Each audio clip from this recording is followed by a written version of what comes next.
Hi, everyone. This is Unleashed with Scarlett Johnson, presented by Moms for Liberty. Today's conversation sits right at the intersection of science, education, and culture. It's about something foundational, something every human being lives with every day, and yet something that our institutions increasingly tells us to not notice, to not name, and to not question. It's biological sex. Until 5 minutes ago, we knew the definition of sex. We knew it to be a binary. But recently, and to the surprise of many like myself, we discovered that reality was being erased.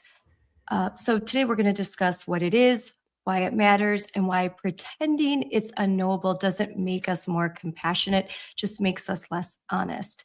I'm joined today by my guest who is doing the increasingly rare work of explaining reality clearly, carefully, and without apology, even to young children, by providing materials that they can use in classrooms. Zachary Elliott is a science educator who has studied the biology of sex since 2017. He's the author of 4 books based on sex differences, built on deep dives into the scientific literature and informed collaboration with medical doctors, biologists, and experts. Zach has a gift for translating complex research into explanations that everyday parents, teachers, and policymakers can actually understand. So thank you for joining me today.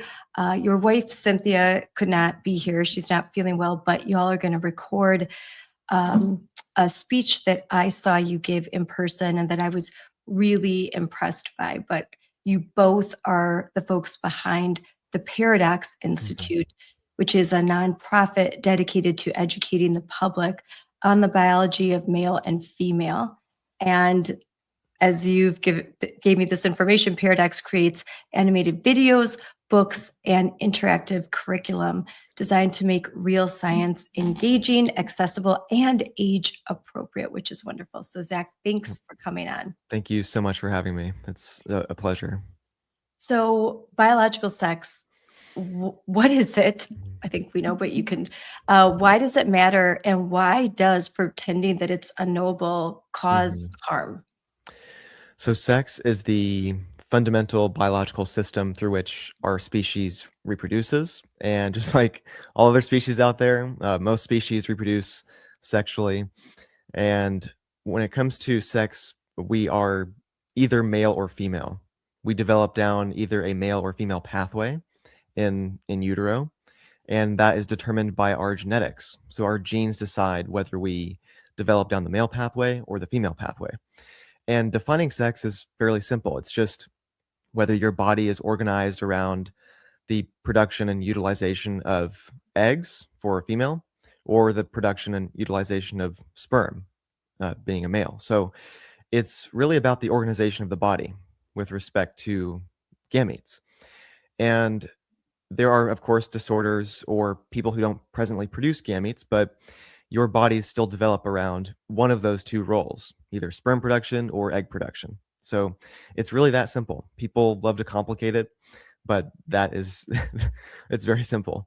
And then when it comes to why it's important, well, sex impacts our anatomy, it impacts our physiology, it impacts our disease risk, it impacts our even physical advantages like things like sports, very different physiologies. And so everything that is important in life is oftentimes impacted by sex. And so it's important that people recognize it. If you don't recognize it, if you think that it doesn't exist, you're going to believe in many, many different falsehoods that are very harmful on your body, on children. You're not able to lead people. You're not able to parent. You're not able to have even acceptance of yourself, right? And so it's a fundamental reality that denying it really costs both adults and children many things, from their healthcare to even their lives sometimes. So what I have seen in testifying and talking, so for me, going to Madison, Wisconsin and testifying, and what I've seen in video of other other parents, even doctors, when they go to testify about this subject in defense of biological reality. Lots of times what we used to hear is that, well, there's a difference between sex and gender. Now, more recently and predictably, they aren't even going that far. They'll say sex doesn't exist. They are now even erasing that. Mhm. But in more conservative areas, maybe more conservative states, even before the US Supreme Court just last week, Tuesday, in order to obfuscate their position and make it more palatable, they still go back to saying, well, let's let's not let's not talk about sex. Let's not Mhm. define sex because it's gets murky for them. Although they try and throw in that intersex thing every once in a while. They'll say, Mhm. let's talk about gender identity. If you could talk about these things, because this is where regular people that don't do Mhm. deep dives on this can get trapped into bad arguments. First, Yeah. first they'll say, "Well, let's not talk about sex. Let's talk about gender." But even now, they're going so far as to say, "Well, sex doesn't exist. It's Mhm. that's just old school thinking." Yeah, the lawyer at the Supreme Court, the ACLU lawyer, she was saying that we don't have a definition for the court. And it ironically, it does undermine their position if they can't define what they're talking about. They can't protect what they claim to want to protect. But when it comes to, I guess, do you want me to give maybe the background of gender identity and where it Yes. came from? And yeah, Yes. so gender identity really comes up in the 20s, 30s, 40s when it comes to sexologists. So sexologists were really interested in these males, transsexuals who who believed they were women or who wanted to be women, and they were coming up with this term to describe these males' experiences, and they were very interested in seeing how they could alleviate these males' discomfort in their sex, and also alleviate basically the fetish that they were experiencing by one, giving them hormones, doing surgery, making them try to appear more like women or try to mimic women. And so the term gender identity really exploded in the 60s with Dr. John Money, who was a sexologist. And he did incredibly horrifying experiments on boys and girls. There was a famous case where a boy, he had a botched circumcision, and so they decided to fashion his genitalia to appear like a vagina. Dr. Money did, and he was like, "This is a great example or great case to use for saying that sex is socially constructed. That we can just raise this boy really as a girl, actually, and he'll do just fine." And they went forward and did that, and he had an incredible discomfort and trauma with not only his body, but also what Dr. John Money did by doing all these experiments on him and even trying to mimic even sexual behavior with him as a child. And so he was trying to push this idea that gender identity is basically directly tied with sex, and that gender identity actually supersedes sex, and that we can just mold people as they see fit. And so gender identity really grew out from those experiments by sexologists. And But that yeah. wasn't popular or well known, that Mhm. it was sort of obscure, but Mhm. it started to provide, uh, I mean, because we hear about, like, Judith Butler and certain Yeah. activists that used that information in order to develop a some new critical theories that are rooted in Mhm. Marxism and meant to destabilize humans. Is there Yes. any quick insight you could provide into Yeah, that? so Judith Butler popularized queer theory and is often seen as like the mother of queer theory, where in the 1980s she wrote, and also the 90s, she wrote a couple of books where she was saying that, building on these ideas from the sexologists and the idea that sex is socially constructed, she was claiming that sex itself is socially constructed. It's something that humans have basically come up with to oppress people, to enforce categories on people. And then she said that gender is something that while we perform it in the sense of we're trying to align with social expectations and dress a certain way and behave a certain way, it's ultimately a performance, she said. But ultimately, gender, weirdly enough, is more concrete and more real than sex. So she flipped it, right? So oftentimes you'll see the radical feminist side who are pro sex in terms of recognizing that males and females exist. The radical feminists will say that, oh, gender itself is socially constructed. It's the roles that are constructed. It's the behaviors and all of that are constructed, but sex is real. So these queer feminists, the queer theorists, they claim the opposite, that gender is something that's real. It's something that's even though it's performative, it's fundamental and real. And then sex is something that's socially constructed. So they flipped it around. And so that's what you see with activists today. They are claiming that sex is something that's socially constructed, and gender identity is actually what replaces sex. It is more real than sex. And so you'll see things like, even I saw years ago in the New York human rights documents, that they said that gender identity is the ultimate determinant of one's sex. And there's even a popular paper going back a couple of years in Nature magazine where they were arguing that sex is not only is it not binary, but they said that sex, the primary determinant of sex is gender identity. So even science magazines are arguing that gender identity determines sex. And there's various motivations for that, but that's what's happening. They're undermining sex with gender identity. To the point that a medical doctor can go before the Senate, as happened last week with Senator Josh Hawley, and when advocating for the abortion pill, claiming I'm the expert, you should listen to medical doctors, the expert. And the simple question was asked, can men get pregnant? And she just refused to answer. She would not answer because in her worldview, sure, men can get pregnant because there's no such thing as male and female. And so if there's a female who identifies as a male and that female gets pregnant, well, in her mind, that's a man who is pregnant. And that disassociation from reality, it's hard to watch. I mean, it went viral and everyone's making fun of this, as was I. It's just insane. But the reality is she is a medical doctor who graduated from a very esteemed institution. And she reflects the view of the majority of medical doctors, at least what they have to say, maybe not what they would say privately, but what they sort of have to repeat is men can get pregnant, that sex isn't real or binary. That seems very dangerous in medicine. Yeah, absolutely. I even have a friend who is going through med school, and they're pushing that on him even in a red state.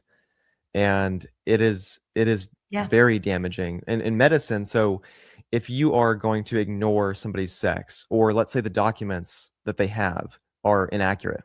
So somebody comes into the emergency room, they're a female, let's say, with incredible abdominal pain, for example, but their documents say that they're male. And it's not necessarily, the doctor is not necessarily going to be questioning whether someone is male or female right away, unless maybe it's obvious. But let's say in this case it's not obvious, in the sense of just from external appearance, alone. And so he looks at the documents. Okay, we're dealing with a male, right? So that informs how he diagnoses and treats whatever issue is happening.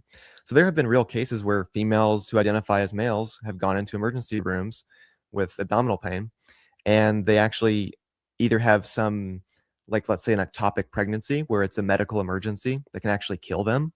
And so some of them have actually died because of things like that, because their documents are not accurate. They're lying on their documents, and the state allows them to lie on their documents, in some of those cases. And so that actually can kill people when their sex is not accurately recorded and not recognized. And then there's also things that are not necessarily emergencies, but things like disease risk and drug interactions. So medical research has to research both males and females because males and females have different reactions to drugs on a population level. We have different disease risk on a population level. And that's due to, one, our genetics, which are different. We have about 6,500 genes which express themselves differently. Even though they're the same genes in males and females, those genes express themselves differently. And we also have different levels of sex hormones, of course. And so that organizes our body across development since we're in the womb and makes those interactions with disease and drugs very, very different. That's what I would say. So if sex isn't real and if men can get pregnant, then why on medical records even say what was your sex assigned at birth if it doesn't matter? Because that's what they'll put, sex assigned at birth. Mm-hmm. So to me, the fact that they have to include that, what was your sex assigned at birth? What do you identify now? Means that they really need to know, like, are you a boy or a girl? Because medically, we have to treat you, and there comes a point where we can't pretend anymore, and we actually need to know your biology because that will inform the way that we treat you. So Yeah. that's just something they can't escape. If they ever do get to a point where you can just say, I'm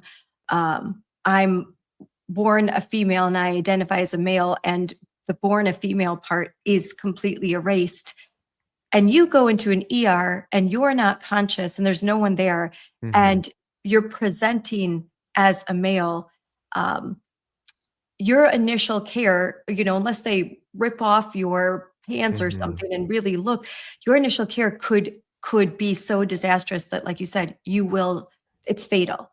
Yeah. And Yeah. you And go the ahead. irony is too, the irony is when they have a trans identity, let's say they're identifying as trans, that identity classification only works in relationship to sex, because they're ultimately saying, I am quote unquote transitioning, or I have transitioned, quote unquote. And that's in reference to what sex they quote unquote were in their minds, right? Even though they still are that sex, they're still referencing their original sex. And medical papers and all of that, when they're talking about this issue, they always have to still say either sex assigned at birth or they're referencing male to female or female to male, right? So they're always referencing what sex they actually are.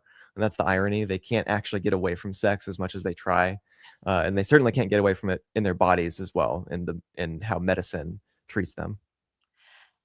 But the issue, I think the early, what we'd say, transvestites, drag queens, they predominantly were male, like Mhm. male who were uncomfortable in their body.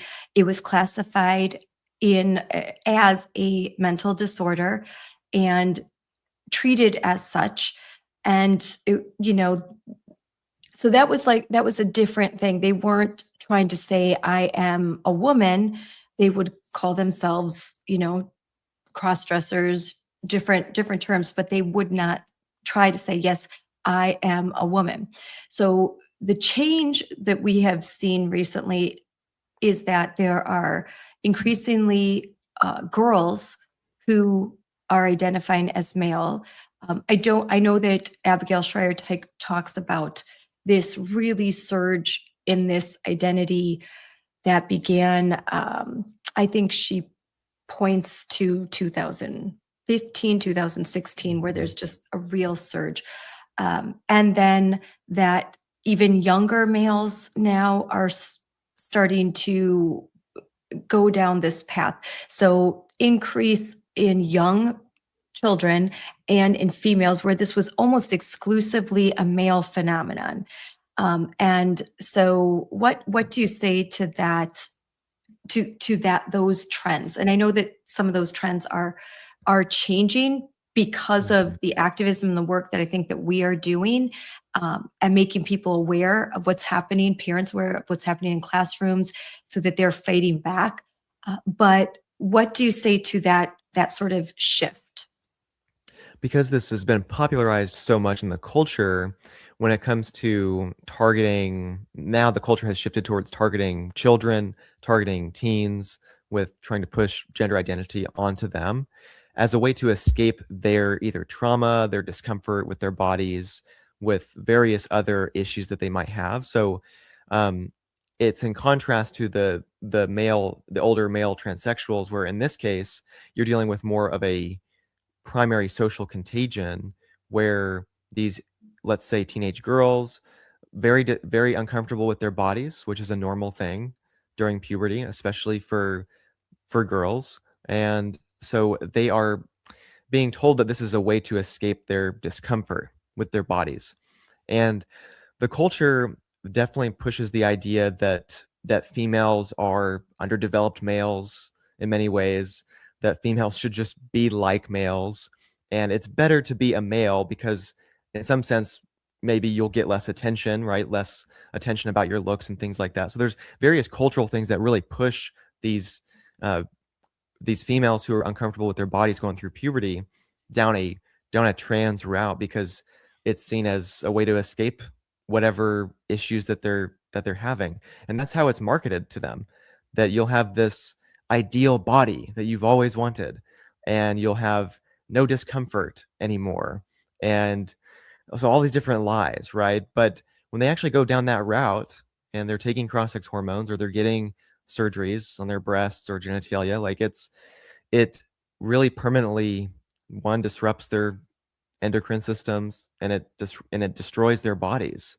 It just mutilates their bodies. And so going forward, they realize that, wow, I went too far. I was lied to. Many of them realize that. So Mhm. it absolutely is a social contagion. And we've seen about a 4,000 to 5,000% increase, for example, in the UK, with females specifically who are teens going into gender clinics. 4,000 to 5,000% increase. So yeah, it's horrible. Yeah, that's horrifying. And is that so shifting to what you do with the Paradox Institute? Are some of these things that we're discussing, is that the reason behind um, your founding the Paradox Institute and creating these materials? Can you tell a little bit of your why? hmm Yeah, so it was really back in 2016, 2017, I was super fascinated with why the culture was denying sex, why they believed that there are no differences between men and women.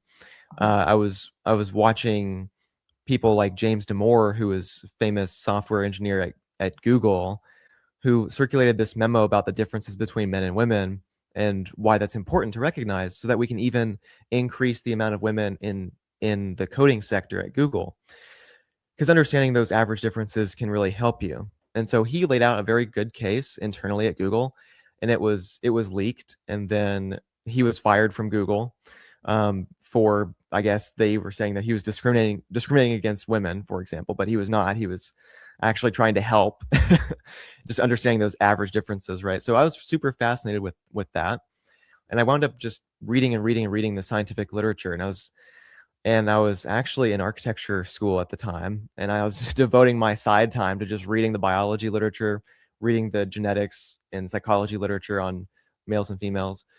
And so I wound up synthesizing all that and writing a short book called Sex Differences: A Land of Confusion. And then going into 2020, I wanted to expand on that book. And so then I started consulting with biologists and medical doctors, and I wrote The Gender Paradox, which is a much bigger book on that subject, on just the differences between men and women and where the social construction ideology comes from. And then in 2020, I founded the Paradox Institute, and the goal was to make scientific evidence in the biology of male and female visually powerful and engaging and accessible.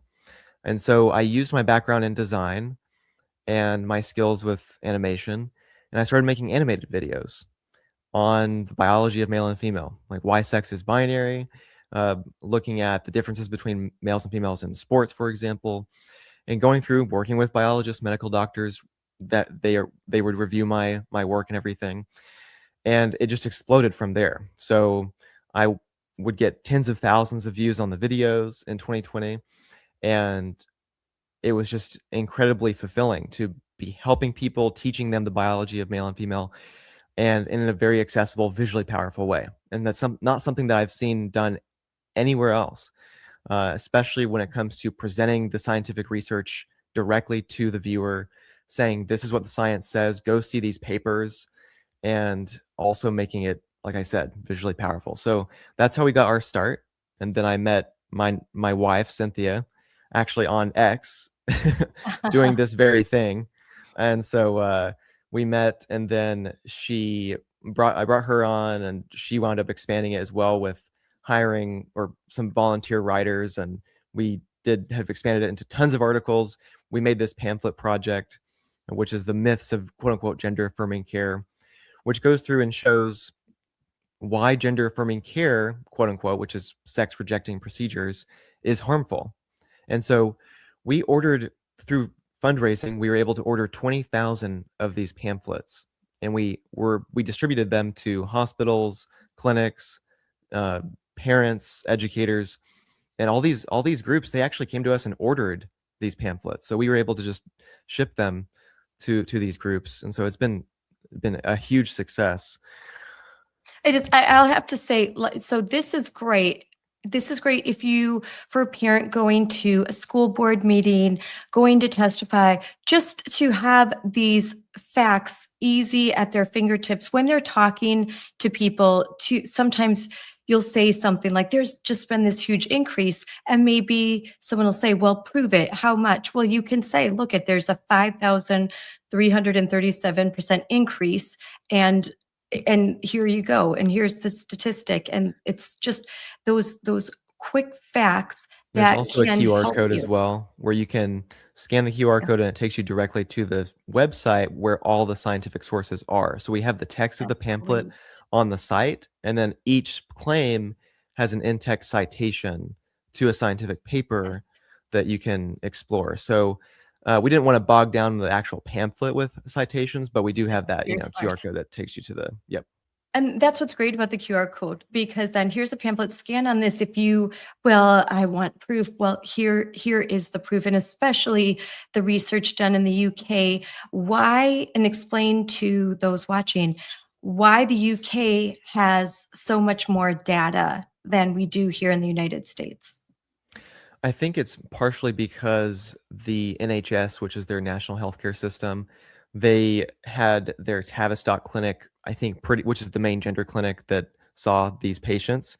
They have a lot of that data really integrated into their federal system. So it's all one federal system. And for the most part, where in the States, it's so fragmented Because into they have individual states. government-run healthcare. So Mhm. they are ahead of us. They Mhm. more progressive. They started to treat so-called gender dysphoria 20 years ago. So they've Mhm. been doing it longer. And because most healthcare is funded by the government, and it's in one place, they have all that data more centralized, where we have a much more bifurcated system of quasi private, quasi public, and we have not been doing these procedures. And I appreciate that Robert Kennedy Jr., the Secretary of HHS, now refers to this as sex rejecting care. I prefer that far before gender affirming care, because this is about rejecting your biological sex. We are only now really looking into the studies, and I'm sure you were watching his conference where I forget, it was Dr. Oz or Dr. McCleary, I don't know if I'm saying his name right, who noted that the research done and provided under the Biden administration was inaccurate, or the research wasn't even published, because it actually proved our point that Mhm. there is no good reason, there's no scientific reason based in medicine to affirm a child who's suffering through gender dysphoria. Yeah, sometimes scientific papers in that situation, if they go against a political narrative, they're not even published. So you don't even see the results, right? So the results you are seeing publicly don't even capture the full picture, right? Especially when it comes to negative results where they're being hidden. So Mhm. that's absolutely. And when you see the common pattern with the quote unquote scientific evidence for transitioning either children or even adults, the most evidence that they use, oftentimes it's self-report follow-up. So short-term follow-up, Mhm. seeing, hey, are you happy with the results of this? And of course, many times they'll say yes, because oftentimes there's a sense of euphoria when you get the Yes. hormones or the surgery at first, right? Um, but that doesn't last. And so when it comes to longer term follow-up studies that have been done, one, the suicidality rate of the adults does not change. It stays around the same before and after a transition. And then also when it comes to the effects on the body and also their mental health does decline and their body's health does decline because of the use of cross-sex hormones and also the effects of the surgeries. You're doing surgeries on the genitalia, for example, where you're not giving them the opposite sex genitalia. You're just fashioning the tissue in a certain way that tries to appear like the opposite sex genitalia, Yes. but you're causing all these profound and permanent sexual function issues, urination issues, all of these things, right? Because you're just forming the tissue in a certain way. You're not actually causing the tissue to differentiate down the opposite sex pathway. You're not doing any of that. So it's basically plastic surgery, cosmetic surgery, and it's not doing anything functional. And so all of that put together, the scientific evidence is not good for it at all. The scientific evidence at most is weak in the sense of the only evidence that they really do have as quote unquote positive is just those short-term self-reports, and those aren't what would you say, like, reliable. Yeah, yeah. I mean, we often talk about the social transitioning, puberty blockers, cross-sex hormones. Then you get to this surgery and talk about top surgery um, for women, for girls, removal of breasts, and it's in such a way that they want to appear masculine. So that removal is so profound that there's not the possibility, if they detransition, as was the case with Chloe Cole, that they can have breasts fashioned. There is, it's done.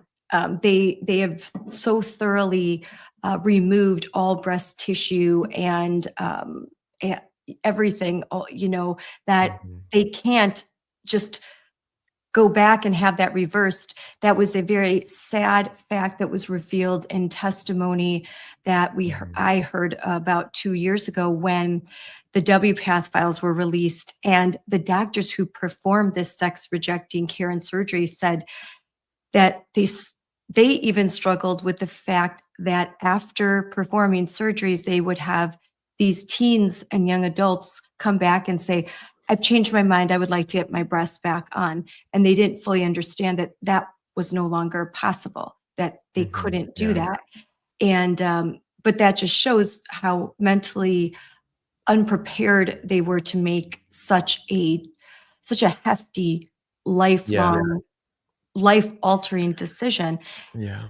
I rarely even discuss bottom surgery because it's so horrific. It's Mhm. so barbaric that I can't even believe that there exist surgeons Mhm. and doctors in the free world that will perform these surgeries. Mhm. It's so awful. Yeah, that was something that when Cynthia has my wife Cynthia, she when she was growing up, she had some distress around her sexed body, partially due to her family. But when it comes to when she was growing up and stuff, she discovered the transgenderism and kind of the media in terms of showcasing some adults who were trans. And she looked into actually the surgery aspect because she was interested in plastic surgery. And when she saw the actual surgeries, she was like, "Oh no, I that is not something like," and it really like shows you what's actually going on, right? So she had a awakening of like, wow, this is actually what this is. It's Yeah, not it's not what people claim it is. yeah. And so yeah, they're lying to these adults, then they're also lying to the children, and the children cannot consent because when you're a child, even a teenager, you can't look ahead in terms of like what you want reproductively. You're not Yes. even sure what you want to do with your job, right? With your career. There's no way you can adequately be informed as to like what's going to happen or what you actually want. And even as an adult, they're not even being informed either of like what the real Yeah. ramifications of these procedures are. So yeah, it's just it's horrific. It really is. And I'm not sure if people watching know that there are young women that once they turn 18, they'll request full hysterectomies. They will have their tubes tied and burned like tubal ligations so that they can never have children. And they're making these decisions at such young ages that I can only venture to guess, and I think it would be a very educated guess, that will come a point in their life where they will regret that decision. And as someone that has family members that are in the medical field at all levels, surgeons, doctors, nurses, there was a point, even 20 years ago, where would be considered one of the ethical questions asked of medical students before they were graduated and they take ethics classes. They would be provided scenarios where a 24-year-old woman would ask for a complete hysterectomy. And in that context, the doctors were to learn how they should not do such a thing, that would be questionable, that would be causing harm, that you would need to like have her explore the reasoning behind that request, and you would not do that. Like it just crossed ethical boundaries. Now, I believe that there are surgeons that would do such a thing because if a female said, I am a male, I was assigned female at birth, but really a male, and I don't even want to have ovaries or a uterus. Like that's the scale of the mental illness. They just want everything that's feminine ripped out of them. And instead of getting I think the mental health care that these girls need, their sex rejection is being affirmed and paid for with tax dollars or Yeah. subsidized with insurance. That means that what I pay in my insurance, is going to cover these horrific surgeries. And under And the the Biden coding administration, is yeah, very interesting. Like when that's they code for how to bill the insurance companies, they're coding not for gender dysphoria or distress around sex. When they are billing those procedures to insurance, the doctors are coding it under unspecified endocrine disorder, basically. So they're often claiming that this is just a unspecified endocrine disorder, and so they needed hormones and surgery. Um, and so it makes, the insurance companies think that, oh, it's just like some male or female who has like an endocrine disorder and they just need, treatment, right? But that's not what it is, right? They're claiming that that in a sense that they were born in the wrong body and have the wrong hormones and the wrong anatomy and need to be fixed. And yeah, so that's absolutely one crazy part of it, which is they're actually lying on the insurance billing as well. And so that's something that is being looked at on a federal level, which is really good. yes. Yeah. Under the Trump administration, there's a lot of the issues we're discussing that are under scrutiny. The department, HHS, NIH, they are withholding funding from states, Medicaid funding. They're attempting to do so. Medicaid, Medicare funding states that perform sex rejecting surgeries. If you're a hospital that is performing such surgeries, then they've just put December 18th, I believe it was. They said that we're going to withhold that federal funding if you participate in this sort of sex rejecting care for minors. So that will have a big impact. I'm sure there's going to be legal challenges, but it's sending the message. And I think it's being heard loud and clear because there are hospitals across the country that are at least claiming that they are not performing such surgeries or providing such care. But as we know, you and I both had lengthy conversations with Dr. Eaton Heim, and we know that even in the red state of Texas, when Texas Children's Hospital claimed that they were not providing this gender affirming or sex rejecting care to minors, that's what they put out publicly. But behind the scenes, they were still going strong and Yeah. actually increasing the Yeah. patient's load. And he revealed that and Yeah. nearly had to spend some time in jail for his bravery in being a whistleblower.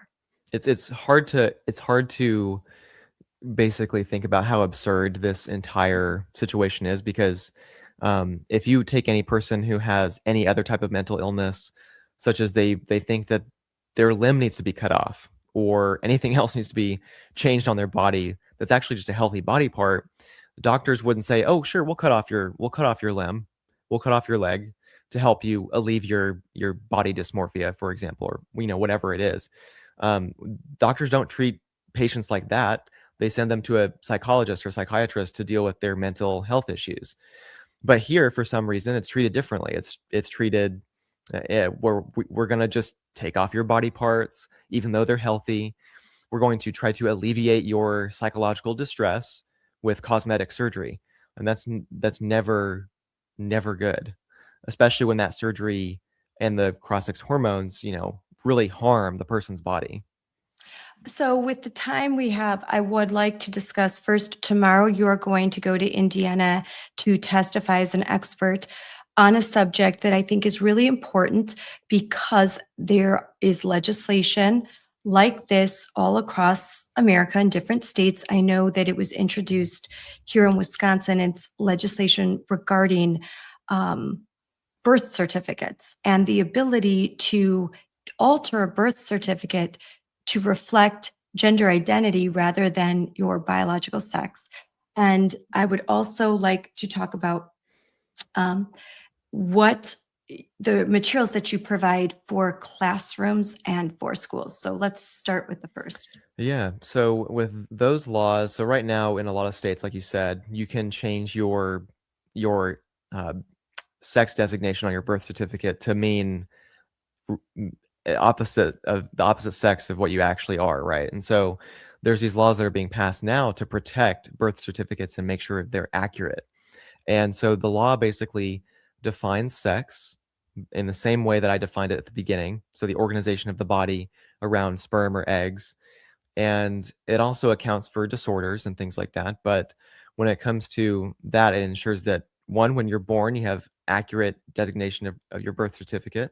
It also bans the ability to change your birth certificate to be the opposite sex. So, a male can't say that I'm a female and I'm going to put female on my birth certificate. So that is no longer allowed. So birth certificates have to be accurate because one, we have to track accurate public health data, accurate crime data. We have to also make sure that when you're, at a hospital, that the hospital has accurate records to be able to treat you accurately and safely. And when it comes to even people who have disorders of sex development, where they have a congenital anomaly in their reproductive system, they require sex-specific care. So it's paramount for doctors to know their sex as well. So, for example, you might have a person who has XXY chromosomes instead of just XY. So that's a common disorder called Klinefelter syndrome, and it's male specific.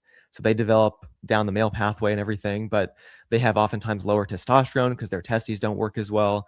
And so they need sex specific treatment for that. And so sex designations on birth certificates, even in cases of disorder, are really important. And this law, Real quick, just to interject on that subject, because sometimes people will say that these like rare anomalies prove that not everyone just has XX or XY. What you're saying is that even with that disorder, the person is a biological male, and they just need they might need some treatment in order to make sure that they develop fully so into adulthood. That doesn't it's like if I'm born with 9 fingers, that doesn't mean that you would say all humans have 10 fingers. Just because one child is born with 9 fingers doesn't negate that fact. Or like a heart defect. If you have a heart defect, for example, that doesn't mean that you don't have a heart. It's just that your heart is disordered, right? It needs help functioning. And so the same thing occurs in these conditions where these males or females develop with reproductive systems that might be underdeveloped, right? So their external genitals maybe don't develop fully. Their gonads might be underfunctioning. And they might have unusual sex chromosome combinations, like the example I gave. So, but in those cases, the genetics that are within those chromosomes still develop them down the male or female pathway.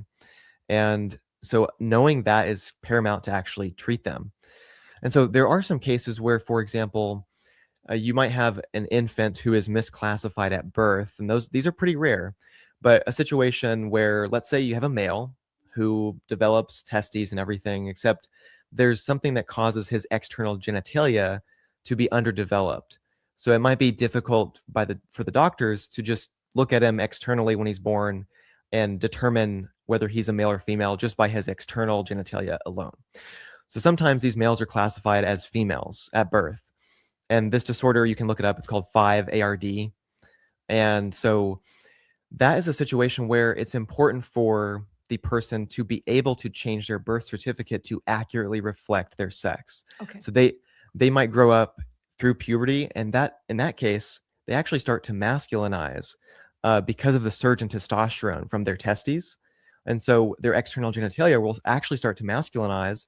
The penis will become more obvious. For example, the scrotum will actually grow. Their testes may descend further. And so that condition, 5-ARD, they often need to be able to change their birth certificate to be like, hey, okay, I realize now that I'm actually a male. I've been medically verified by medical doctors showing that I have this disorder, 5-ARD, and I need to change my birth certificate to reflect that. With that disorder, would they be able to see their reproductive organs, whether they had that they don't have ovaries or a uterus? Right. So, for example, oftentimes their testes are kind of in the abdomen or like right below, like in the pubic area, the testes are. And so doctors would, let's say the testes are still there, the doctors would do like an ultrasound, for example. Mhm. They would be able to see that, okay, these are testes. They would Yeah. also be able to do genetic analysis to see, okay, this person has XY chromosomes. So this is pointing us to a disorder of sex development. Yes. And then they would do further genetic analysis. They would see that, oh, he's missing this enzyme that helps produce DHT for his external genitals. Okay, so now we diagnose him with 5-ARD, and we can objectively determine that. Yeah, they wouldn't say, well, it's a mystery, let's wait and see. Right. These are all things that can be knowable, especially now with modern medicine, where very quickly you can learn that while the external genitalia is not quite there, that internally, this is a biological Right. male. And correct me if I'm wrong. I know I'm not wrong on this, but that in our DNA, because our biological sex when is that determined? Because they'll say assigned. When is your biological sex determined according to real science? So the simplest way to think about it is that your sex is determined at conception when you inherit a specific gene profile from your parents. And that gene profile, around the 6th week after conception, that gene profile initiates the genetic program that then takes your gonads down either the male or female path. So you can say primarily that sex is determined at conception, and then it develops starting around the 6th week in terms of your gonads, and then eventually your genitalia. Thank you for clarifying that, because sometimes you could say something like sex is determined at conception, and then you'll hear someone say, well, they'll try and be very cute and, well, you can't tell by the external genitalia until 6 weeks. But Right. what you're saying is that's just the part of the function that it's built into your DNA. And is it not every cell in your body basically will classify you as a male or female?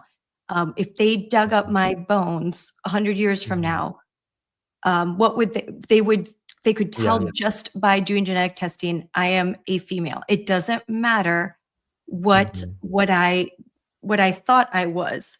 Mhm. I am a female. There's just no other way around it. This is a fact. And it's so Yeah. frustrating to me to be told, "Oh no, no, that's not true." Yeah, the sex development cascade, when those genes fire around the 6th week and they start to differentiate your neutral gonad into testes or ovaries, and then the hormones from there go through and differentiate your genitalia. So that sex development cascade, it organizes your entire body in the womb, and then as you develop through childhood and puberty, you're further organized and specialized down that sex pathway. And so yeah, like you said, it affects even your bones, the architecture of your bones. So anthropologists can determine sex just by looking at the pelvis and the skull and things like that with almost 100% accuracy, because of that crazy level of sexual dimorphism in the skeleton, and how that is impacted over time by sex hormones and by genetics. So that's something that's built into us, and we cannot change that. So recently, and this is anecdotal, but I know that anyone with children can relate to this. So there's my grandson, 2 years old, and then another little girl, and there's a little baby doll.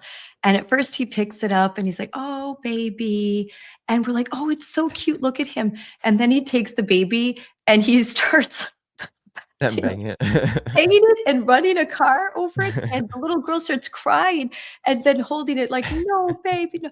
And of course, we said, "Don't do that to the baby." And then Hmm. he's like, "Sorry, baby." And then, like, kind of starts it's just the difference. I have had 5 kids. I've been in classrooms. I have nieces, nephews.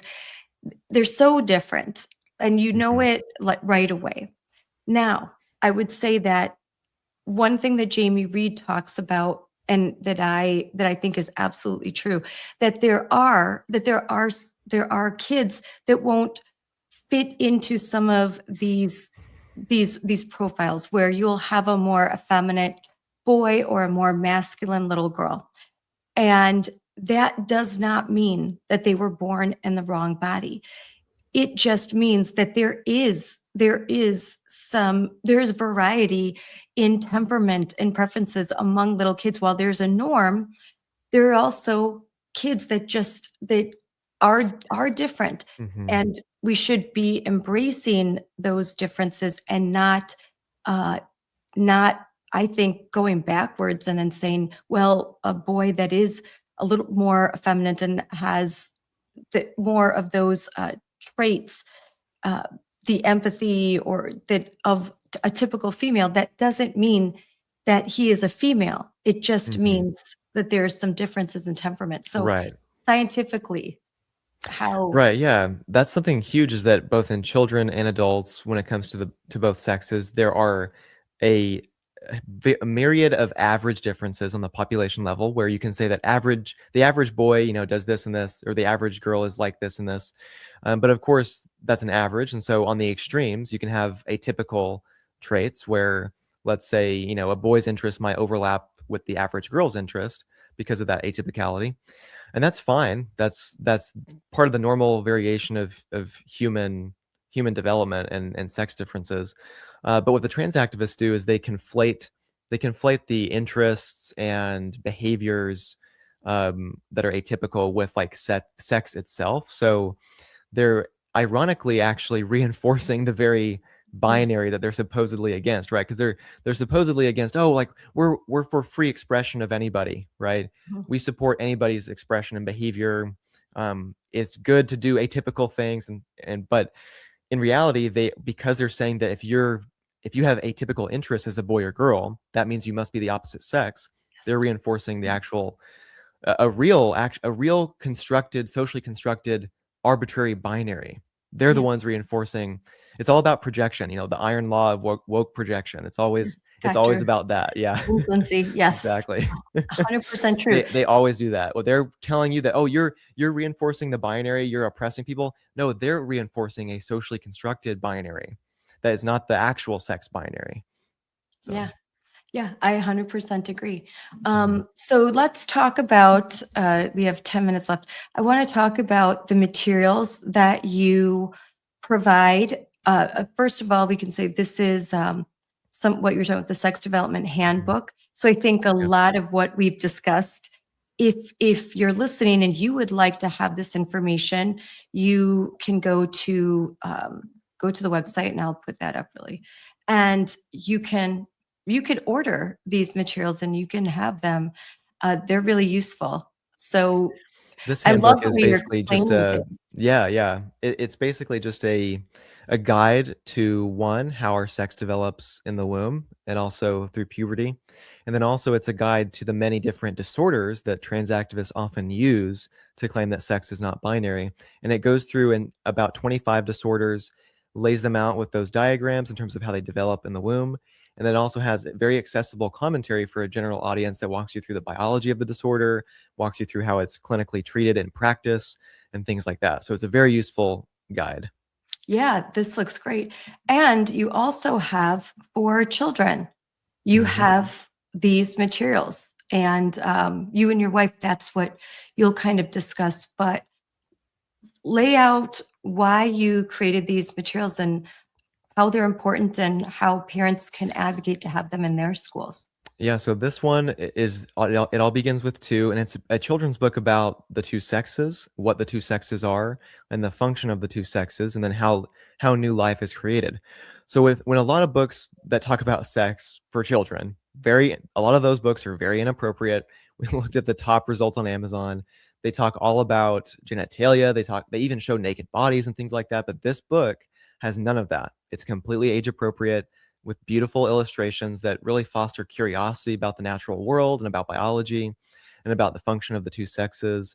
And it goes through plants and animals and humans and just shows how all of us are male or female and why that's a good thing and why that's a beautiful thing and where we all come from. So it's perfect for children. I'd say 2 to 9, and you can order this through our website, and we're happy to even do bulk discount orders. If you want to order these in bulk, we can uh, talk with you and do discount orders on that. We're also working on further curriculum. So this is basically the beginning of our children's curriculum. That Here's book. here's another one. Please don't feed the Yes, please fears. don't feed the fears. So this is one that is basically focusing on how to understand fear for children and how to befriend it, right? And not let it overtake you. Respect it because it does show you important things about the world. It does protect you, but also make sure that it does not control you. And so that's something that Cynthia illustrated and wrote as well. She's an incredible illustrator. She wrote and illustrated those two books. So Wow. yeah, so we will be continuing with our biology curriculum. We will be making interactive curriculum as well. That's one of our goals. So interactive curriculum for children and adults where you can actually interact with the animations by touch, Wow. for example, and see the different layers of like the biological systems and things like that. And so that's a big part of what we're going to be working on this year. That's amazing. And it's really important because well, I mean, all states will have written into statutory law, as far as curriculum, the requirements that must be met, whether you are a private school or public school, and particularly for public schools, and that will include sex education. And in Wisconsin, we actually have in place since 2012. It's very much up to the school district. Other than Mhm. they if they choose to provide some sex education, they check that box. Then they have to. There's certain requirements, and they are basically to talk about puberty, to talk about just what the reproduction in a very age appropriate way, and to talk about maybe STDs, pregnancy prevention, and that is more that you get more into the high school range. That's Mhm. not a requirement, in elementary or middle school. And so a curriculum that checks those boxes is what a lot of school districts are looking for. What they're provided, oftentimes quote free, is comprehensive sexuality education, which is a pre-K through 12 program that sexualizes kids very young, introduces age inappropriate concepts way too young, and immediately right off the bat starts indoctrinating them into gender ideology and introduces them to all the concepts that we've discussed that are not scientific and that are ideological. And they want to start young because they believe if they wait till kids are in high school, it's too late. So they want to start that indoctrination really young. It's almost a weird response to uh, traditional arguments of, we can't talk about sex at all ever to any teen or anything. Almost like they're trying to push back against like the what they see as like the constricted traditions of the past. And so, but they're going so far where they're actually like sexualizing children, and it's so pleasure focused, so even kink focused, and even porn focused for even elementary and middle schoolers. And they're the ones actually they're grooming children by doing that. It's child abuse. It really is. And we don't need to have a pendulum swing. All we need to do is make sure that any education on male and female and sexual reproduction is age appropriate and it's biology focused. So we don't need to be focusing on how to have sex at all. We don't need to be focusing on like kink at all. Yes. We don't not at all, like not even no mention of it. We don't need to be talking about all of that like actual like sexual activity type of stuff. We need to focus on just the biology of our bodies, how our bodies function, important things to know about our bodies that are age appropriate, and understanding, for example, females understanding their menstrual cycle, for males understanding their 24-hour hormone cycle for males, and like all these different things, right? So that's important. So that's what we're focusing on. It's just biology focused, Yeah, science that's great. focused, not anything in regards to inappropriate, sexual discussion or anything like that. So Yeah, that's what it not should be. ideological, not Mhm. how-tos, but the important information the kids need to learn about their biology. Mhm. And then for parents, I like the resources so that if they're made aware, which they should be by their school, that, okay, we're going to be having these conversations, it's sex ed time, the parents can also have resources so that they could have private conversations with their children where maybe some of those more controversial subjects can be broached, That's the but thing. they're We want to done defer. in a Yeah, family. we want to defer to parents for actually teaching those more private subjects. When it comes to, we're basically helping arm parents with knowledge, for just knowledge about biology and making it accessible. And then also for children, knowledge about biology, making it accessible. And then when it comes to those discussions that are more private, that's for parents to have. And I think a lot of teachers would really appreciate the fact that if they're broaching these subjects and someone raises their hand and asks the question, they can say, that's one you need to go home and talk to your parents about. Exactly. Yeah, Like, that's not for exactly. school. That one you can say for your parents. And if you want, like, I'll write a note and say, we've discussed this and so had some important questions that Mhm. I think that you should answer, not me. A And lot of teachers now, they're like, "Oh, we're your parents and we'll tell you what to think because your parents are bigots." yes. It's like it's awful. Yeah. And I think a lot of this curriculum, in deference to a lot of teachers, even more progressive teachers, they not many teachers will have interactions with the sex ed curriculum that will be very specific. So the curriculum is adapted, and they haven't read it. They haven't poured through the thousands of pages, and it is discretionary. Teachers can pick and choose and create a certain environment in their classroom, but there are those activist educators who tend to be the ones that want to teach these classes, and they are going to do it their way. And then we have to deal with social emotional learning, which seeks to integrate comprehensive sexuality education into every subject and kind of force it down the throats of teachers and kids in every classroom, in every subject. And they do this because they know that states allow an opt out, and because Mahmoud v. Taylor, which was just decided last year by the US Supreme Court, says that every parent should be afforded the ability to opt out, and that's the law. So if you aren't afforded that option, then your school district is violating federal law, and you should talk to an attorney. Mhm. Yeah.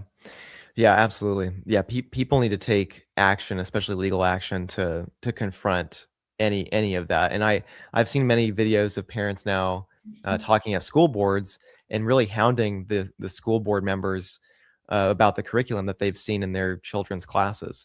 And it's really good seeing parents stand up for their children. And Sunlight is yeah, the best disinfectant. Even if you're in yeah, a blue area, sometimes it's the only thing that you can do. mhm, And go viral and let people know, and talk to at local city councils, and just just that sunlight will make a change. So yeah, absolutely. Yeah, that's what I've encouraged everybody to do since I've even started this is just like speak out in any way you can, do anything you can. You don't have to do the same thing that everybody else does. You can do something unique, but just speak out in some way. The more people we have doing that, the easier it will be to take this down. So, and that's what we love doing is just helping arm people with knowledge.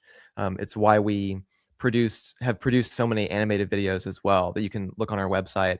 If you go to theparadoxinstitute.org/videos, I believe, you can see that we've produced many animated videos that just go through very quickly, about 5 minutes, go through the major biology topics, debunking the common activist arguments.